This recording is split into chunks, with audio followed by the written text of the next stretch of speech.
I put that over here and I advocate strongly for what I consider people in the middle, average. Because most people, the bell curve, are average.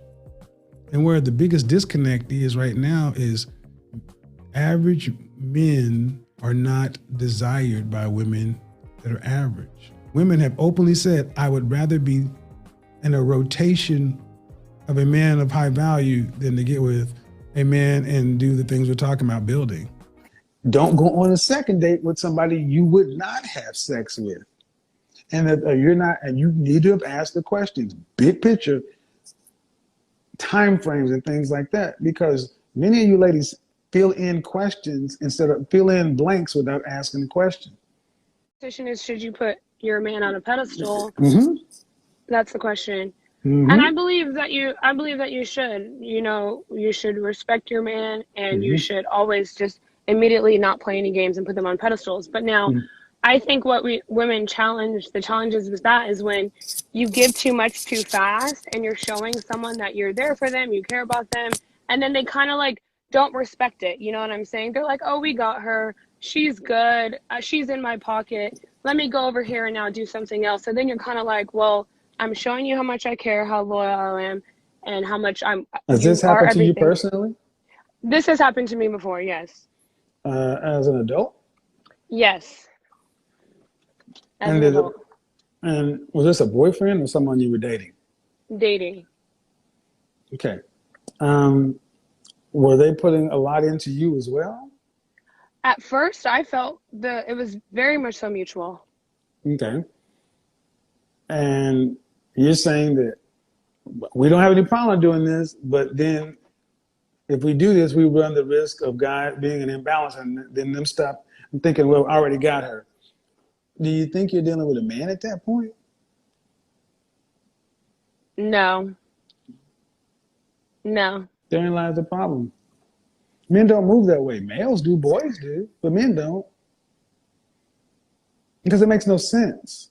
If men are saying they want something, it's not a man's nature to get what they want and then throw it away.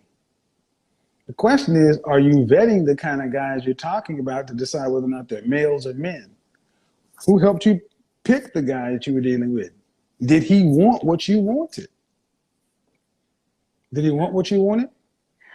I think that later on the conversation was that we did want the same things, it was just the wrong timing. So you want this in the future, right? No, that's game. That's game. That's game. That's game. That's game. Ladies, let me go ahead and give you. If you say I want to be married, I want children, and if a guy gives you something like this, yeah, like one day if I run into the right woman, I wouldn't mind getting married. One day if I run into the right woman, I wouldn't mind getting married. That's code word. I'm just saying what I need to say to get the. That's what we're saying. 100%. So you need to ask another question. All right, and if you meet the right woman, in what time frame would you like to be married? If he doesn't give you a number or a year, that means, I wasn't expecting you to ask that question. I just want to say what I got to say to get the coochie. We know game too. So in other words, if you know what you want and the man does not want what you want, don't invest anymore. Okay, let's say you're at a restaurant. If you're already getting bad service, would you continue to order more and more things, or would you just try to get the dinner over with and try to do something another time? Definitely. I'd move on. Well, sometimes women, you guys get stuck in this one-itis thing, trying to make the guy you're sitting with the one because you don't like dating. You don't, especially if you've had sex, because you don't want to run your body count up. This is why you got to ask better questions up front. So on the first date, it needs to be like, where are we at with this? What are we doing with this? Well, okay, my rule of thumb is this. If you know you want to be married, only deal with people who want to be married. When you interact with somebody, if you want to be married, date men who say they want to be married, who say they want to be married. Your camera's off. And then I think it's fair to ask questions before a date. All right, you want to be married? All right, in what kind of time frame? If they say something that's 2 to 5 years outside of your time frame, I don't think you should go out with anybody that you're not attracted to and that does not initially say they want the broad strokes of what you want. That's first date. After you go on a first date, then you ask more clarifying questions. Don't go on a second date with somebody you would not have sex with.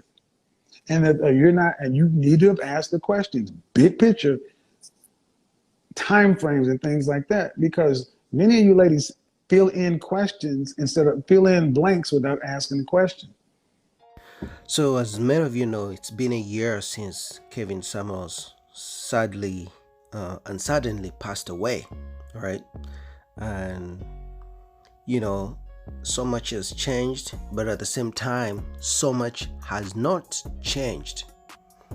You know, if you look at what his message was all about, you know, because many people don't realize that Kevin Samuels started off with talking to men, you know, telling us men to level up, to dress better, to work harder, you know, stay focused and checking us, be clean, like all these different aspects before he switched to talking to the ladies. Now, obviously, he blew up after starting talking to the ladies, but he was originally talking to us, the men, right? And a year has passed. With the amount of time I was following Kevin Samuels when he was still alive, in my opinion, his message, at least to the men, first of all, was to level up, work harder, provide, dress up classy, you know, all those kind of things. And to the ladies was definitely, what do you want from a man? What does the man want from you?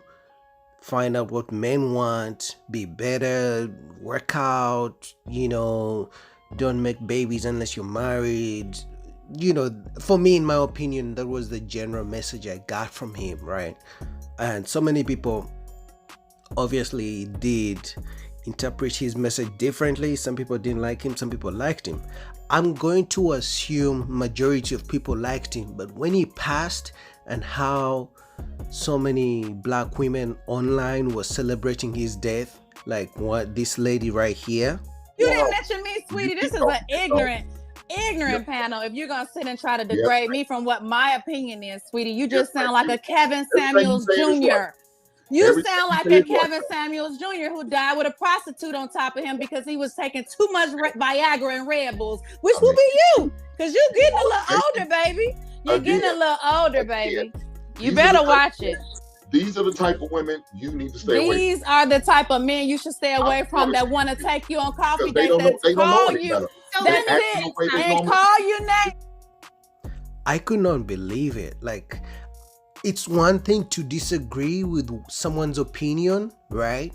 But it's another to celebrate when someone passes, someone you've never met, someone who didn't directly affect your life, someone who didn't call you out, someone you've, like, that's crazy to me, someone who didn't hurt anyone in your family. Like, that was crazy to me, but that's human nature, right? So I thought many people liked him, but I am assuming it was probably mostly men, right? So many people, many women, black women in particular, did celebrate his death, right? So 1 year has passed. What has changed and what hasn't changed, in my opinion? What hasn't changed is the fact that all the message he was pushing for, getting married in the black community, the ladies getting in shape, caring about what the man wants, and for the men to level up, to dress better, to work harder, to strive for better, to be productive. I don't think much has changed, and if he was here, I think he would be disappointed. But for me personally, if there's one thing Kevin Samuels helped me change, was my fashion. So dressing up, I wasn't the guy to always dress up, like maybe try the suits or the suit jackets and having your shirt tucked in everywhere you go.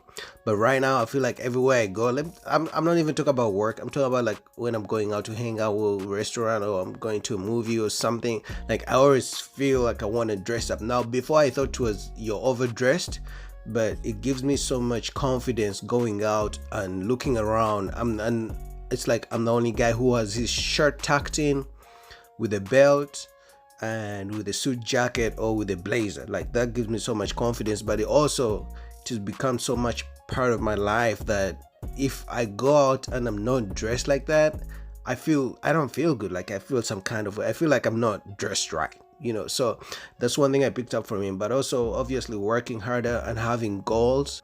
But with regards to the black community and relationships and marriages, I think it has gotten worse, because at least before, some ladies, I'm sure they got some positive message from what he was preaching.